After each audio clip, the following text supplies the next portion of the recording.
Hello, my name is Karen Thompson, and I'm a senior staff attorney at the ACLU in New Jersey.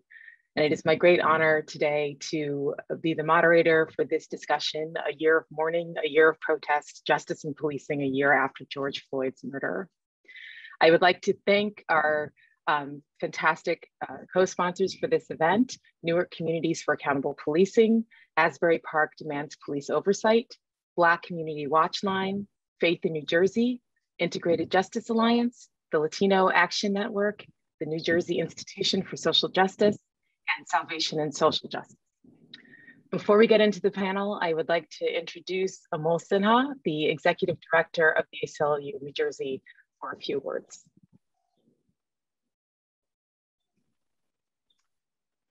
Thank you, Karen, and hello, everyone. My name is Amol Sinha, and I'm the Executive Director of the ACLU of New Jersey. Today marks 1 year since the murder of George Floyd at the hands of a white police officer in Minneapolis.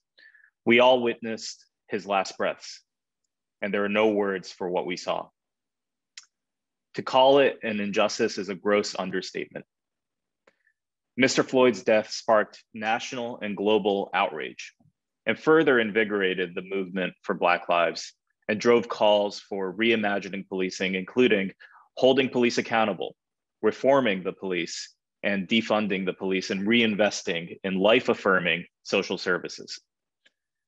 Certain jurisdictions across the country have already taken steps to achieve reform, including Brooklyn Center, Minnesota, just miles from Minneapolis, where Daunte Wright was killed by a police officer during a routine but unnecessary traffic stop.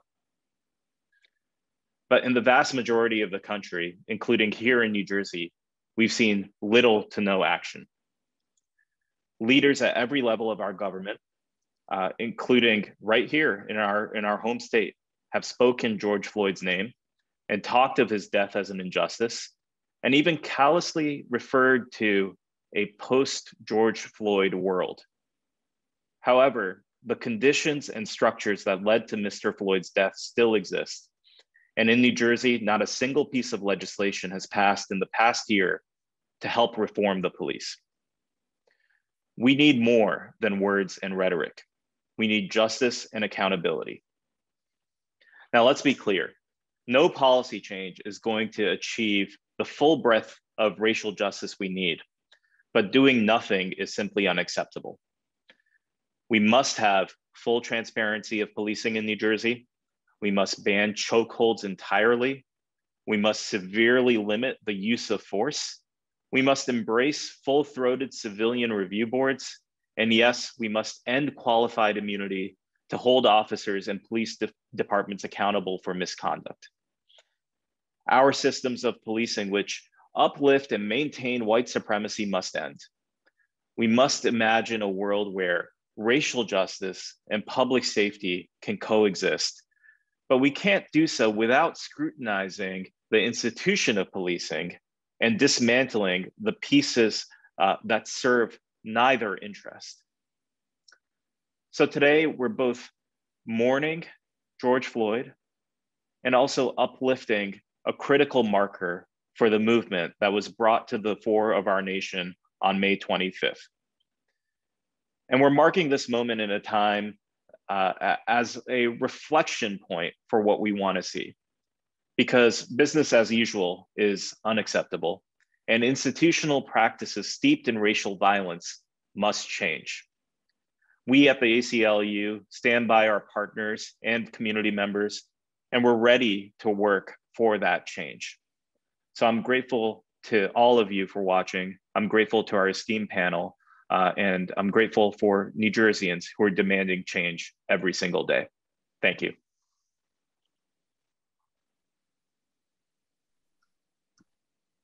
Thank you, Amol. In the days after George Floyd's murder at the hands of Derek Chauvin, polls suggested that between 15 and 26 million people participated in protests in the United States, which would make them the largest in United States history. What did those protests do? Have they shifted the needle? Well, there have been some advances in legislation across the country since June. We have seen as Amol mentioned, some developments in Brooklyn Center, Minnesota, where police are now forbidden from making arrests based on non-moving traffic violations or non-felony offenses. We've seen them introduce a non-armed organization to intercede when there are calls for people who are experiencing medical or mental health crises. We've seen Colorado and New Mexico and New York City all enact legislation ending qualified immunity for police officers. We've also seen several municipalities and states ending the use of chokeholds. The George Floyd Justice and Policing Act moves through the federal government, and it prohibits police officers being able to use body-worn camera footage and to see it before it gets to the public. It prohibits the use of deadly force unless reasonable efforts have been exhausted. And these are all steps, but they're not enough. What we have seen as well is that since June 2020, even during a pandemic that has grounded all of us in our homes, police in the United States have killed people across backgrounds at virtually the exact same rate that they have done for the past 5 years. Since April 30th, 2020, there have only been 6 days in which police did not kill a civilian while on duty. The brunt of this violence remains directed disproportionately at Black people. According to the Mapping Police organization, Black people were 28% of those killed by police in 2020, despite comprising only 13% of the population. That's 3 times more likely to be killed than a white person. They're also more likely to be unarmed and less likely to be threatening someone when killed.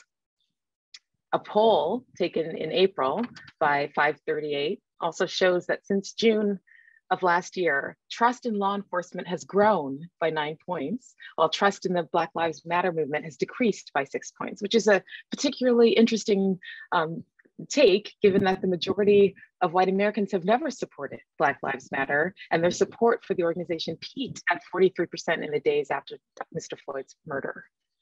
So what does that mean for us here in New Jersey?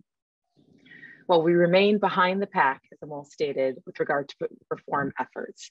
And so all of our co-sponsors in the ACLU New Jersey are very strenuously advocating several bills in this state that will demand true reformation and transformation of policing. There's Senate Bill 2656, Assembly Bill 5301, which would require access to law enforcement disciplinary records as government records. And it would require those records to be retained for a certain period of time and available under the Open Records Act. There's Senate Bill 2963, Assembly Bill 4656, which would authorize creation of local civilian review boards to review police operations and conduct. And it would appropriate $600,000 for that effort. It would give civilian complaints review boards subpoena power, which would give those boards actual teeth to oversee police conduct. There's Senate Bill 2617, Assembly Bill 4284, which establishes the choking of another person by a law enforcement officer as a crime. That's been designated as George Floyd's law. And finally, there's Assembly Bill 4526, which establishes requirements for the use of deadly force. All of these bills are currently wending their way through the legislature.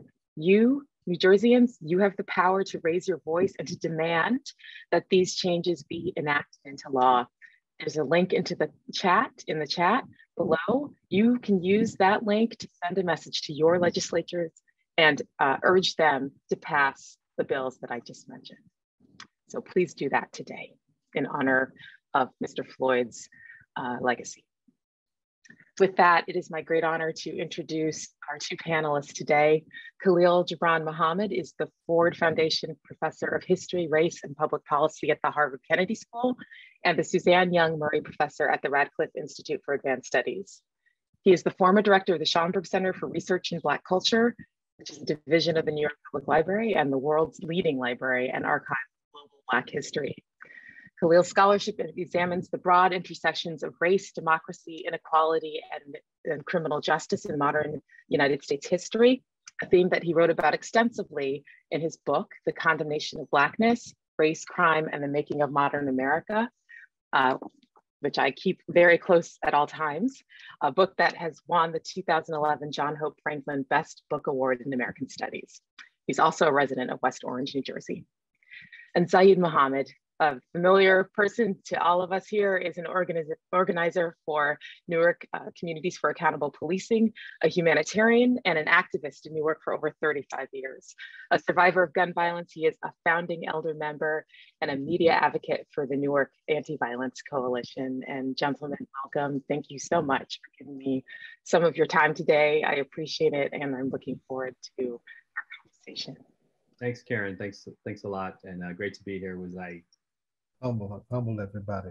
Good to be aboard. Thank you. So let's jump right in.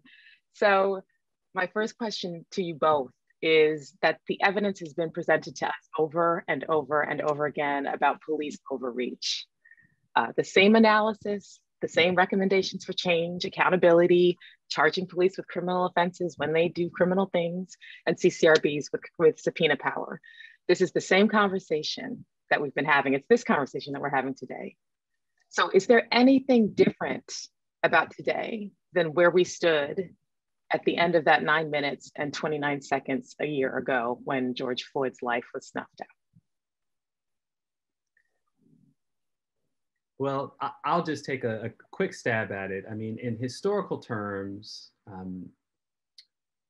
we can say that there are more allies doing this work. And by that, I mean specifically two classes of people, white Americans on one hand and elected officials on another. Because to some degree, so much of the failure to achieve any substantive systemic change has been a reaction against the effort of activists, whether they were civil rights, human rights, or grassroots organizers, going back, as hopefully we'll talk about with some more detail, 100 years. So if I were to say there is some change, it is that the pressure is being picked up by people who are making some effort to do some of this work, but it is driven by the pressure. And whether that's in Oakland, California with the Anti-Police Terror Network, whether it is the Black collective in Minneapolis that has been pushing and pushing and pushing for essentially dismantling the current police department to make something different. And those conversations are still happening. And the fact that they're still happening means that there's still possibilities. Zayid? I catch my breath whenever this question is asked because I can go a number of places, and I'm trying not to be terribly emotional. Let me first acknowledge some of our co-sponsors for some of the work that they have done in trying to help move this work locally. Jersey Institute for Social Justice, Salvation Social Justice, the Latino Action Network, and I'm sure I'm forgetting somebody, but some of the work that we have been trying to do here, we've been trying to bring our forces closer together. We've been trying to identify new and emerging forces and voices to be thoroughly and fully engaged in where we need to be going. And then trying to just empower more people to really look at what they can do at this incredible opportune moment historically that perhaps we have and that we really need to seize upon. And I just wanted to do that first. I'm of a mixed mind. The first thing is that just because things have not moved the way they should have in New Jersey, I'm not at all happy with where we are, right? And I'm very clear on the long history on why that's so difficult here in New Jersey, here in just 101 years into its own legacy of birthing racial profiling and beyond. But I will say this, I was supremely excited and proud of what occurred last summer with that explosion of protests defying COVID-19 and the police terror in places that we didn't expect, with a complexion that we historically have not had. Many of those mass mobilizations and marches were full of young people of all stripes, with large numbers of young people who were not white. Some of the deadly casualties of the violence that those young people faced were of all stripes. Let us remember that Kyle Rittenhouse shot two young white men who were trying to disarm him in a peaceful demonstration in Wisconsin, and And that explosion of protests was not confined to these United States. As a person with a Pan-African background, I was absolutely excited with what I saw in South America and throughout Latin America, where so-called Afro-Latinos were really rose up in places where it was even more dangerous, places like Colombia and Ecuador and Bolivia, and some paying heavy prices for that. Colombia is on fire now as we talk, you know. So I'm proud of this bold insurgence of a new generation seeking to make a difference, right? And I have a warning for those in positions of authority to do some things who may fail to do some things, because if these young folks are as serious in the next wave of organizing that we all need to do, they can find themselves targets of being gotten rid of, right? So I'm of a modest mind. I'll say this though, because I always, as a revolutionary, I always want to keep this stuff as positive as possible. This wave of protest got rid of a fascist president. There's a backlash that's in place right now. We saw January 6th, but that fascist president as president of the United States is no longer president of the United States. And that required an organizing of another kind to outdo an ongoing process of voter suppression. 21st century voter suppression had to be out-organized. Well, it hasn't been outlawed yet, but it had to be out-organized in order to rid ourselves of the dangers of that man at the levels of life and death in the White House. So I'll be positive about that. But Jersey, this old up South state got a long ways to go. And then I'm glad we're all here to talk about how we can turn it up and make the difference.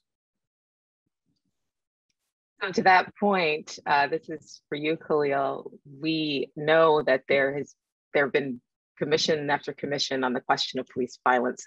As a historian, can you just walk us a little bit through that legacy? Yeah. Well, you know, I think we know Karen and Zayid and maybe some of the choir who tune into these conversations, but a lot of people don't know.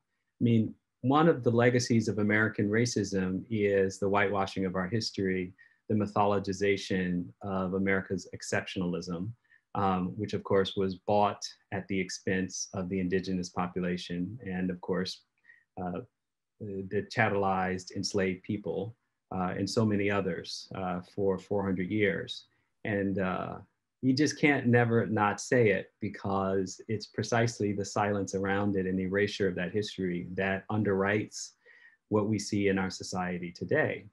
So one of the lesser known chapters, I mean, if people think about convict leasing as a period in history at the dawn of Jim Crow, as my friend Douglas Blackman once described as slavery by another name, we can talk about a period during the Great Migration of World War I, when African Americans started to leave the South, one step ahead of a lynch mob, and found themselves facing a difference without a distinction in terms of the redlining, the white vigilante violence, and ultimately the complicity of law enforcement in maintaining racial dominance and control over those Black people in places like Chicago, Detroit, Cleveland.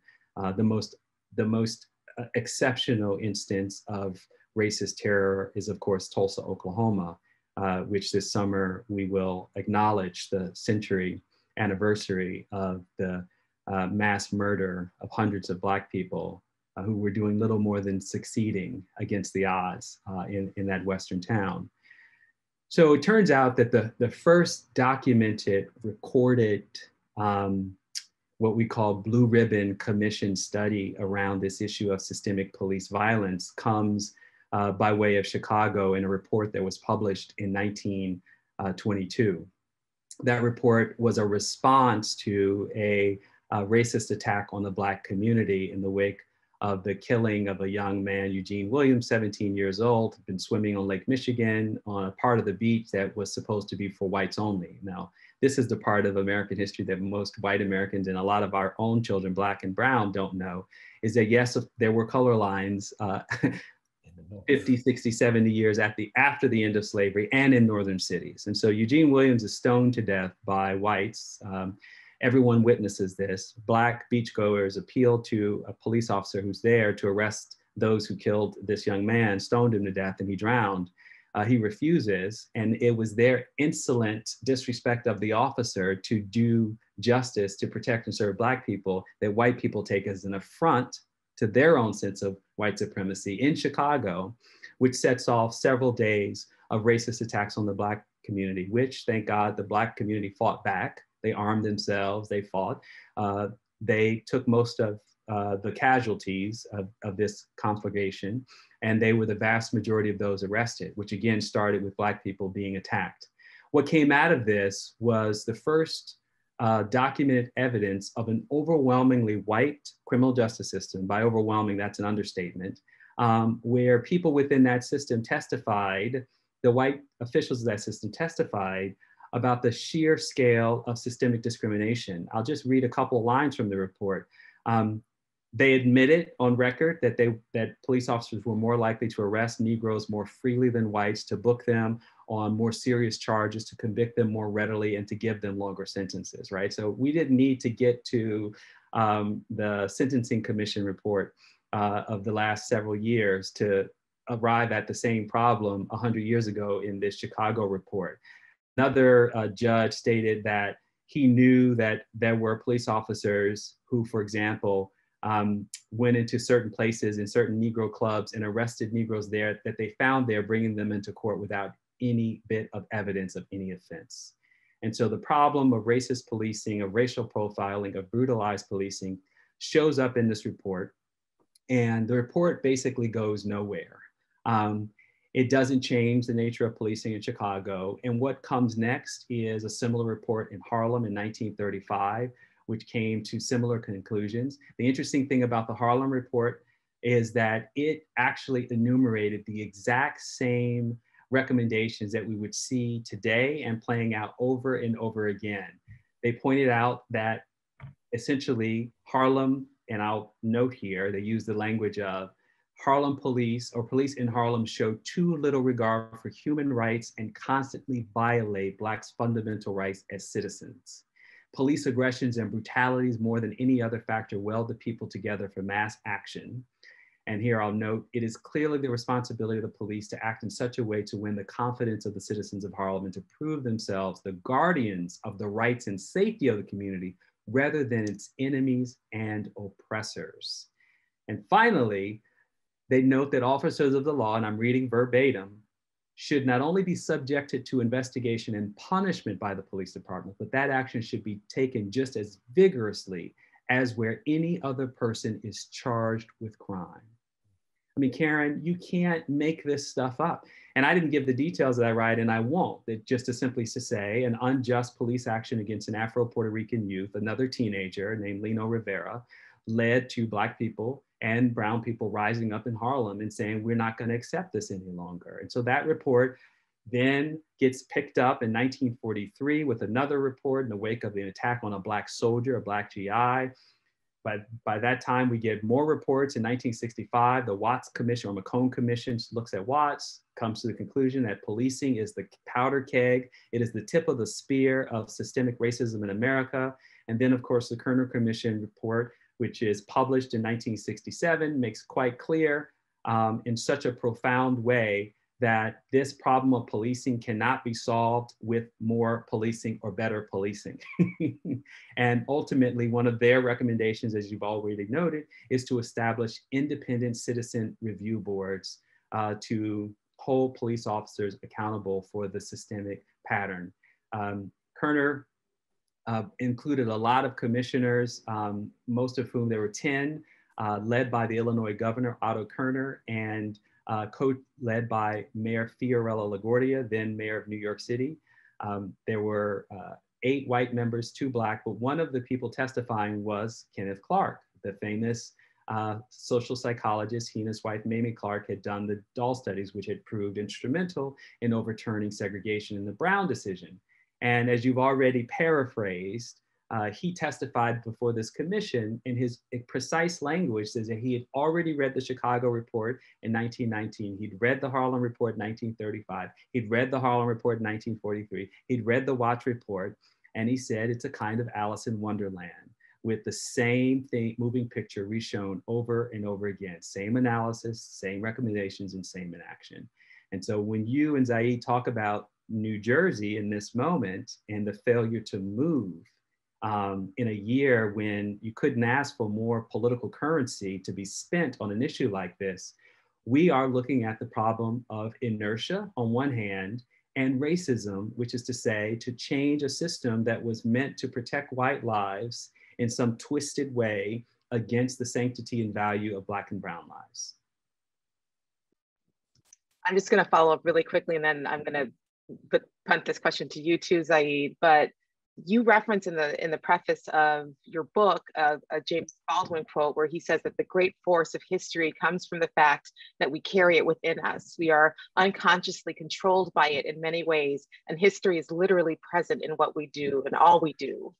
And so, given what you just said, given the inertia, how can we not remain defined by these racist practices and this violence in policing? How do we change how we relate to one another as Black people in America, as white people? How can we create new trajectories and not be dragged down by history, but just guided by it? And I'm gonna just let Khalil continue on, and Mr. Zayid, please pick up. Yeah, you know, I have to beat back cynicism precisely because this history is in my head, and Baldwin's prophetic voice is as well. And so without being cynical, let me say that there are two roads forward. And these roads can overlap, but they don't necessarily. One road is that Black people will have to commit themselves to a level of self-preservation that has always been true to some degree, but we'll have to some degree, pick up that commitment akin to what the Black Panther Party attempted to do in 1968, but with perhaps revised innovative strategy. And a lot of this is taking on the work of mutual aid work. We've heard from Miriam Kaba and others, and some of the energy and effort around community-based public health interventions where the community become the arbiters of what people need when they are expressing harm or needing mental health. And to some degree, we're seeing some movement for acceptance of that kind of work. That's Black people, what they can control and what they can do. The other road is that white people still have to decide if they want to live in a country that has 2 or 3 or 4 systems of justice. One for poor people, one for Black and brown people, one for white elite men, like the kind of parade of criminality we saw in the Trump administration that remains breathtaking, and the kinds of due process protections that those men got, where federal prosecutors, like, well, we don't know if we have enough to charge him. So, the vast majority of people that the ACLU serves, are pleading out 96% in many jurisdictions, and there's not even evidence in many of these cases. And where there is exculpatory evidence, the prosecution don't even share that evidence. When you start to think about it, you start to say to yourself, like, either we have a massive ignorance problem. We know we have a massive disinformation problem, but it's not like disinformation can't be met with an earnest effort to find the right information. So we know we have a disinformation problem. We probably have a massive ignorance problem, but for an educated population, particularly of white elites in this country, to continue to ask what I consider now a disingenuous question, what are we to do, seems to me to be a dodge. They know what they need to do. They need to write new laws, they need to fix the old ones, and they need to hold the agency leaders in this country accountable for a system that cannot be different for white elite men than it is for poor Black people, or different for low-income white people as it is for suburban white people. I mean, it's just not acceptable. And I can't fix that. Zayid can't fix that. You can't fix that. White people have to decide if they're going to fix that. And so, I hope that doesn't sound cynical, but that is those are the roads in front of us. Zayid. Karen, I'm tempted to play judge and ask you to re-ask the question, Laura, just so I got it fresh and I don't miss out anything on what you're trying to get, because Khalil loaded us up with layers of stuff to jump in on, and I wanted to jump here, I wanted to jump there, but I wanted to be finished too. I just want to know about the burden of history, and that because it informs us, as he pointed out, first of all with the commissions, but also just what we carry with us in our spirits from the centuries of oppression. How do we break the chain of the past and have it just be how we are informed to move forward and not be dragged down? Well, let me say a few things, and trying to build on what Khalil did say that I definitely appreciate.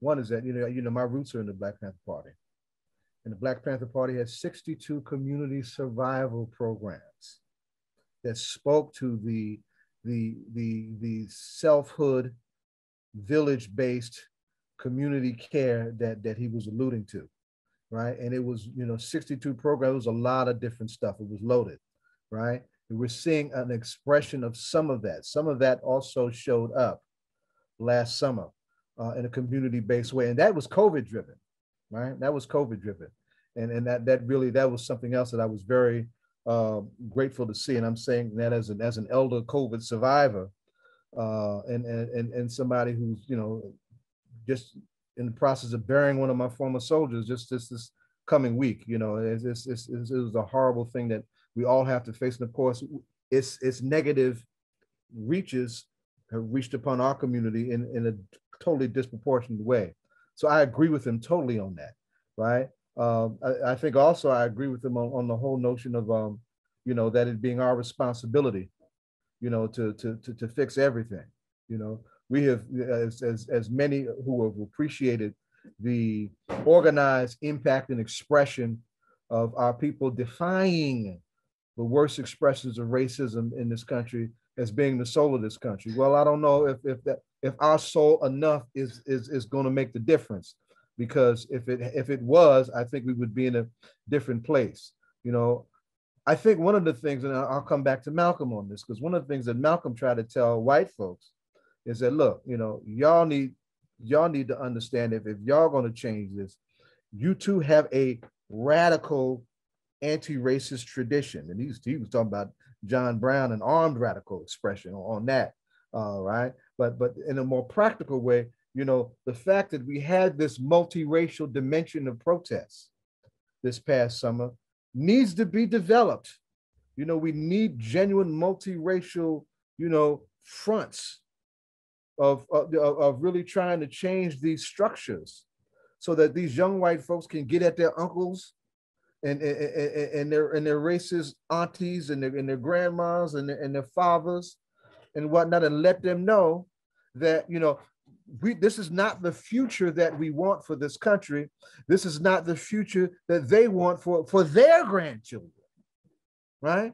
So the onus of this thing, should be on them. But of course, being the objects and the targets of so much of this discrimination and terror, folks should also be able to accept leadership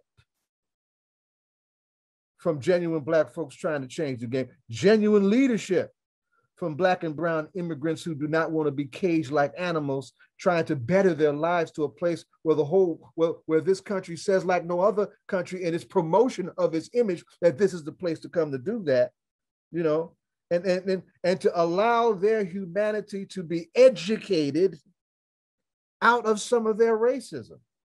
And we have a tool right here in New Jersey that's under supported and lacks the legs of authorization and enforcement that can be a valuable tool in this, right? New Jersey some 20 years ago came up with an Amistad Commission that is supposed to infuse Afro-American history at every level of education in every New Jersey public schools, not just where schools that are Black and brown majorities. And that could be an important vehicle, a critical vehicle, I would dare say. And within, let's say, if that really had legs, really had enforcement teeth, and where would we be 2 generations from now in New Jersey if we were literally educating our kids on just what racism looks like and how things could be better without it. So, I mean, and that's a rough run. And then, of course, all the pushback, the reason why we do not have that authorization and do not have that enforcement, because white folks don't want it. Even the white folks that said it's okay to have this segregated, liberal polished notion of historical resource. And I'm using Ruby Bridges' language. Ruby Bridges, who's a child facing the task of desegregating New Orleans school system by herself. She calls it the segregation of history. New Jersey's history is still very segregated. Yeah. Still very segregated. So, white folks need to be reminded in a non-negotiable way what it is that they need to do. And let me jump in there. Together and do that. Well, Karen, I want to, because we are, this is not crosstalk today. We are on the same page. But I want to put a bow on it because there's a little bit of a factor here that I think we have to call out. And that is that I completely agree. If the mechanism for changing our values and ultimately our politics about what we owe each other in this democratic society, then we need to get our history right. We need to have the reckoning. We need to socialize our children in the way that German children are socialized to understand the Holocaust. Never again. And indeed, I mean, this is in no ways anti-Semitic. I'm simply stating that in my community, which has a plurality of Jewish Americans, my kids who are Black learn more about the Holocaust than they've learned about systemic racism in America. So we understand when we value historical literacy for the purposes of socializing our kids into the values that we think are sacrosanct. We know what that looks like. And so when Zayid talks about the Amistad Commission, he's talking about the effort by Black people to do that same kind of work. And yet, and still, white people in our political leadership have been unwilling to take on that work to educate their own children about what happened in this country.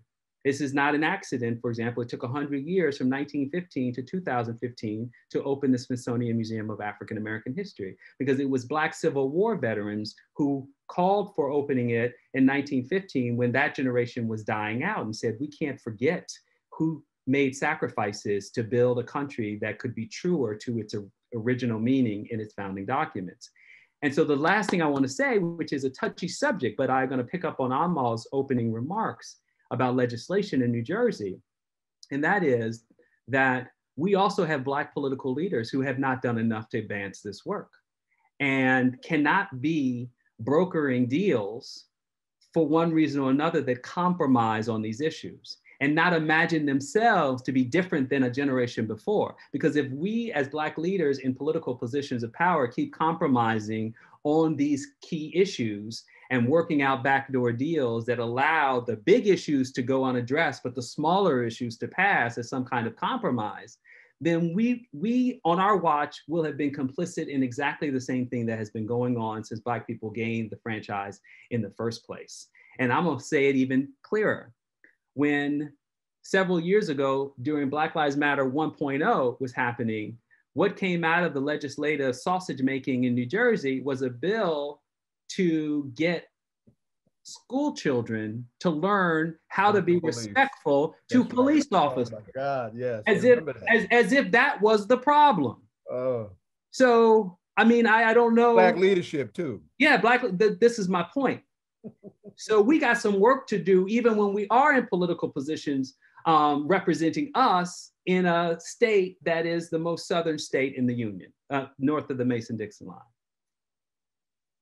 And I want to talk about that because I think one of the things that happens with New Jersey is people assume and think, oh, this is a progressive state, it's a northeastern state. But the fact of the matter is that, you know, New Jersey has a very, very specific racial history. It had one of the most severe slave codes in the North, maybe aside from New York. And it was the last. Keep coming. It was the last state in the North to end slavery or to abolish it. You know, the legislature was passing bills to send free Black New Jerseyans back to Africa. I mean, there's a real kind of entrenched situation here. And I think some of that is white folks didn't even like Abe Lincoln. I mean, they didn't ratify the 13th Amendment until way over, right? So we're talking about some real historical questions here. And I also think that it leads to what you were saying, which is that we cannot be involved in this myth-making practice, because I think that that's kind of what happens, is that we're talking about whiteness as a virtue. Like, we have a whole criminal justice system, we have many systems in place to lift up whiteness as a virtue, and that ties into policing, right? Because we don't give things in the United States, we give status. And so policing, and it's in and of itself becomes this like status, I think, over people, which is easier to accept than maybe that your own, there's a foot on your neck, right? So I'm curious too about how policing has been used as this tool, even among working class white people, and why that tool has been so important, and what that means for where we are today as well. Yeah. You're getting into it, Karen. This is a great. Look, if not now, when? We have to get into it, because we've got to stop. Well, this is a fascinating point. I'm going to connect it directly to the killing of George Floyd, because in a way, the Rainbow Coalition killed George Floyd. Derek Chauvin was the leader. You had a Black man, an Asian man, and another white man, all participating in the death. And this is not controversial. These are the four officers on the scene over the 9 minutes and 29 seconds that killed George Floyd. So part of policing has been a mechanism of social mobility for out groups, particularly for immigrant populations or migrant populations or low income populations. It has been part of the seasoning process to bring people into the fullness of the American project, which has often been about domination, right? So let me take that out of the academic realm and put it on the ground. When Irish immigrants were coming to America in the late 19th century, particularly in places like New York and the surrounding areas of New Jersey, were a despised outgroup. They were subject to nativist and xenophobic attacks. They were caricatured. If you look in Harper's, which was a prominent illustrated magazine at the time, same as Harper's Weekly today, they were drawn like apes to look close to Black people in similar illustrations. The reader would have understood that they were looking at the image of an Irish person as opposed to a person of African descent. But that's the point, that the line separating them was much thinner than it was between the Nordic or Anglo-Saxon white, who were the old Americans at the time. And so the Irish were subject to systemic racist policing in and all around here for much of the late 19th century until Black folks started to show up from the South, created space for the Irish to move into civil service positions.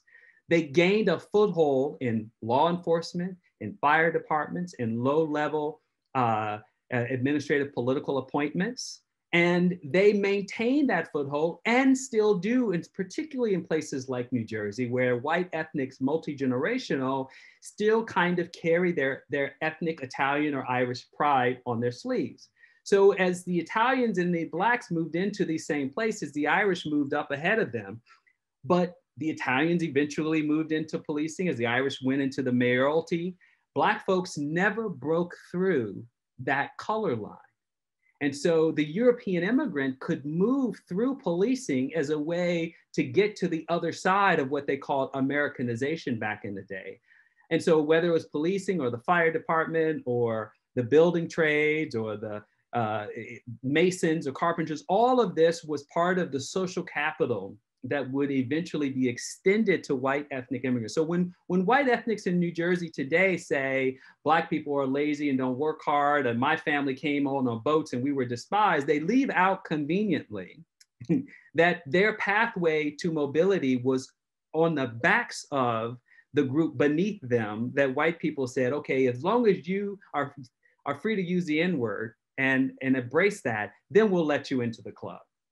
And that could be true against Mexican Americans in the Southwest. It could be true against Chinese immigrants in the West. This is all of our history.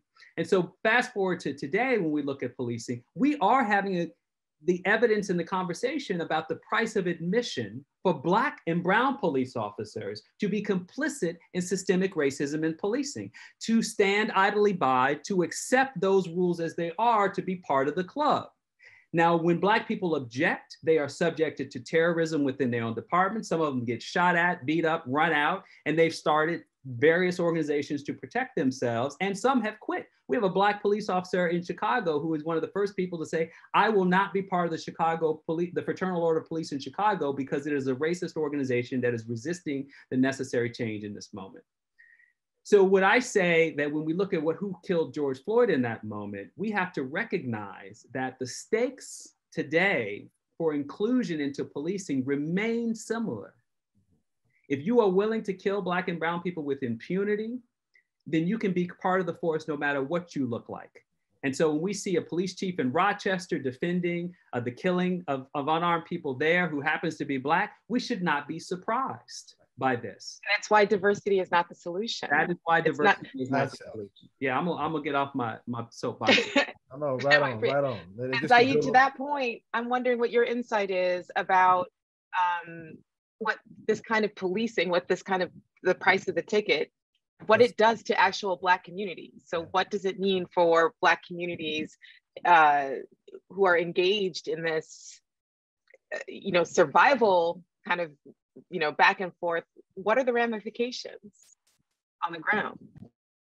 Well, the price of the ticket, of course, is Baldwin's language. That's what Baldwin referred to this as. That price that anybody but Black folks, and including now even some Black folks, are willing to play in service to white supremacy just so they can move along with their own agendas. Which will always fail. Right on, right?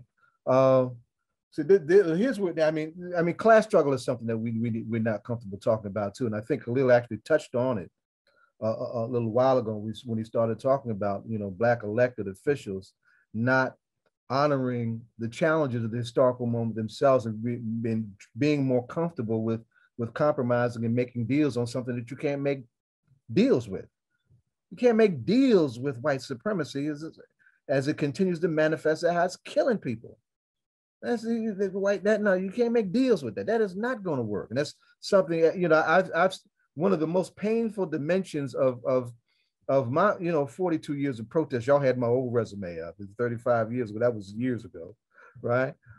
Is that I have to spend almost as much time not just throwing rocks at white supremacy, but gatekeeping house Negroes. Pardon me for being this raw, right?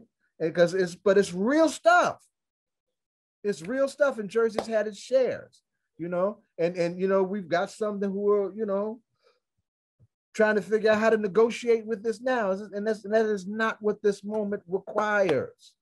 So I'm really hoping that our young who were able to turn cities on fire last summer understand the need to put direct pressure on folks who can make some real difference with changing some laws and changing some policy and changing some things structurally, regardless of their background. And and those who they necessarily have to put pressure on are unable to make the adjustments, then out of the ranks of those same young people can be their replacements. Yeah, I just want to lift up on this point, Mayor Lori Lightfoot in Chicago, who I had the pleasure of meeting at a public interest law firm event. She was, kind and gracious enough. I'd given the keynote to introduce herself, and within months, she went on to become the newly elected mayor of Chicago with the support of the vast majority of grassroots organizers, including young organizers who had been fighting the corruption that came with Gary McCarthy, who had left Newark to go to Chicago. Oh, we knew McCarthy well. That's why we ran him out of here. That's right. Under Cory Booker's leadership, by the way. That's right. And so we know about the Laquan McDonald cover-up that did eventually lead to a conviction of Jason Van Dyke, who shot him 16 times as he was walking away. But Lori Lightfoot wins, and she has the support of the grassroots community, along with a broader cross-section of progressive and liberal Chicago. And then what do we see playing out time and time again? She's complicit in various attempts to dodge accountability and transparency when allegations of wrongful behavior or brutality are coming from the community against the Chicago Police Department. And, you know, I've never been elected to anything, but I'm like, I want to try just so I can see, is it a pill that you take when you get elected that then everything you promised when you were running goes out the window? Is it, you know, do some big husky guys come and have a sit down with you and say, you know, this is the plan, and if you don't follow it, you're out of here, or your children, you know, will disappear? Like, something has to happen. My brain can't function properly without imagining that there is some moment when Lori Lightfoot sits down in that office and someone breaks her the news and says, you know, Lori, you know, all that stuff we're not actually going to do for Black people. And so, you know, this is how it works, because otherwise it doesn't make any sense. Mm. Why not just say, look, our police officers filed a false police report in the case of the Adam Toledo shooting. They lied. And we're going to figure out what happened. That's not what happens. There's silence and acceptance of the official story, and then in drips and drabs and FOIA requests and the same old, as if this is the first time this has happened, the truth comes out, and then it's like, what? So I don't have an explanation for that, but thank God the ACLU exists so that it can be part of the effort to get the truth out and to sue people when they deserve to be sued. Except we can't get access to police misconduct records in New Jersey. So that police transparency we can't. bill hasn't been passed yet. That's right. Exactly. So there's work to be done, which again, in the chat, there is a link for you to speak to your legislatures about how to make these things that we're talking about law, statutory provisions. So our time is coming to an end. And again, I want to thank you both for your brilliance and thoughts, and I really wanted to talk about things, not keep it all high level, and kind of have a non-conversation about some really foundational problems in this country. So thank you for making this real. My last question to you would be that you're both Black men in the society, and when we talk about George Floyd's murder, it is something that I'm sure that there's fear, a real fear for you, both of you, for your families, about what these kind of bursts of violence mean. So I just would like to hear from you how you move forward every day. Like, what makes you still involved in the work? What makes you know that there's still an ability to move forward? Let that young man go first, because I'm still trying to figure out how to be like him when I grow up. Zayid, I was as the elder, I was ready to accept that you would name it. The George Floyd killing hit me during the Chauvin trial in a way that didn't happen when I first saw the video. And I'm going to keep this brief, but I suffer from claustrophobia. And it's been that way since I was 7. I was stuck on an elevator. I had mistakenly hit the stop button because I was playing with a tennis ball, and I was too short to unpull it myself until I figured out how to stand on the tennis ball. But it was traumatizing. And a couple of years ago at Great Adventure here in New Jersey, I was on a roller coaster ride, and I had developed a practice of keeping the harness from pressing up against my chest by sort of slipping my arm in. And so when they said, is everything secure? But I gave myself some breathing room, because the pressure, even if it wasn't actually meaningful, made me feel trapped. And so I did this on all the rides with my daughter and her girlfriend until one of them I forgot. And so I tried to counsel myself through this because I started to have a panic attack. But when we finished the ride, 2 minutes later, we pulled into just shy of the station. And they announced that we have a technical problem, we'll get you in. And immediately I started to have a panic attack, because I didn't know whether that was going to be 1 minute or 100 minutes or even longer. And I literally screamed out, help. And my daughter looked at me both with embarrassment and shock. What's wrong with you? And I said, I cannot stay in this roller coaster ride. And fortunately, before I freaked completely out, it started to move. When I saw George Floyd say to those officers with kindness, with clarity, this car is too small for me. I have claustrophobia. I'm scared. Could you get another car? And they ignored him. I don't have an answer for the callous disregard of any care or concern for people's well-being when you can ascribe criminality with the broadest brush possible. A man had been accused of passing a $20 check.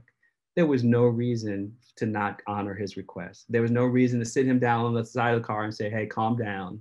You know, this isn't the biggest deal in the world. We'll figure this out. But that didn't happen. And at every step along the way, they insisted on putting him in that car. And every step of the way, he fought not to get there because he knew that car would kill him. And in the end, he died anyway, because they wanted to have maximum control over his body. So I know at the end of the day that I cannot control how these people respond to my Black body.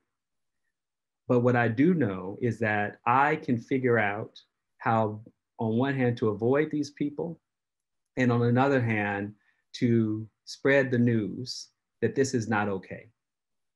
And if people want to be bystanders to state murder, because that's how they wake up and feel good about themselves, I am a God-fearing man, and therefore I have a bit of faith that I'm gonna be okay, and my loved ones are. But that faith, I cannot say extends to all of us, because that would be a lie. So I don't want to end on a pessimistic note any more than this is the facts. As Baldwin said, we cannot change the facts that we are unwilling to face. And so I teach, I educate, I encourage, I advocate, and I'm going to keep doing that to the day I die. Thank you. Brother Zayid. I just want to appreciate just want to say how much I appreciate that young man willing to be that transparent in his own personal vulnerability, right? And that's something that's hard for men to do in a backwards patriarchal model that we live under by any stretch. And I really appreciate him being that open that way. I'm going to come another way. I'm going to come from the culture paradigm and say first, I stand on the shoulders of some incredible ancestors, many of whose names we will never know, that we lost in the perishing of them in that middle passage. But Assata reminded us that all that blood in the Atlantic wasn't all ours. I will say that resistance is a part of the resilience that we need to move forward. And I can't express enough, as a father of daughters and as a son of a Black woman who had to do it by herself primarily, how proud I am that so much of what we saw this past summer was done by Black and brown women down front. Not just young women taking ownership of a historical moment, but there's this emergence of the feminine principle, right? And the feminist energy, the feminist principle, when it is confrontational, it is more holistic. It embraces for justice and accountability, but it also embraces for healing and balance and restoration of balance, right? And that's what the world needs today. I'm proud of young people like you, Karen Thompson. I'm proud of people like Sarah. I'm proud of Francina Marquez in Colombia, Black woman daring to run for president when Black folks are being made missing in that country, like it's almost recreational, who just made an incredible statement coming out in support of a Panther political prisoner, Mumia Abu-Jamal. I'm proud of somebody I love by the name of Yvette Modestine, who has a network of Afro-Latin women from Boston to Buenos Aires, right? Black women standing up on the question of race and gender justice. We can't talk, that should not be missing from this conversation either, right? And gender justice, right? Bringing that forward, bringing that energy forward, So on the strength of the Black women that inspired them, so I can go on for days with that. And I understand how vulnerable it is for me, sirens I'm driving and the sirens and the lights flashing. I'm looking both ways. Is the insurance on hand? Am I overwatching my speed? We go through all of those changes, and they're real. But I'll be damned standing on the shoulders of my ancestors if I'm going to let myself be paralyzed by fear this stuff. And never would we dare, you should even consider giving up, because they didn't give up. Had they given up, We're not talking about months of oppression. We're talking about centuries, day in, day out for centuries, not knowing what tomorrow was going to bring, not even having a name. We wouldn't be here. We would be amongst the vanquished and destroyed by genocide. But they never gave up. So we can't consider giving up. And if this moment is requiring us to do some things we don't like, well, guess what? This ain't the first for us, and it certainly ain't the worst for us either. You know, and so we need to figure out what it is that we need to do and put on our big boy and our big girl pants and figure out how to get it done. With that, gentlemen, I thank you very much for your words today. Thank you. And I appreciate you so much. Thank you. Appreciate you. Have a wonderful weekend, and y'all take care.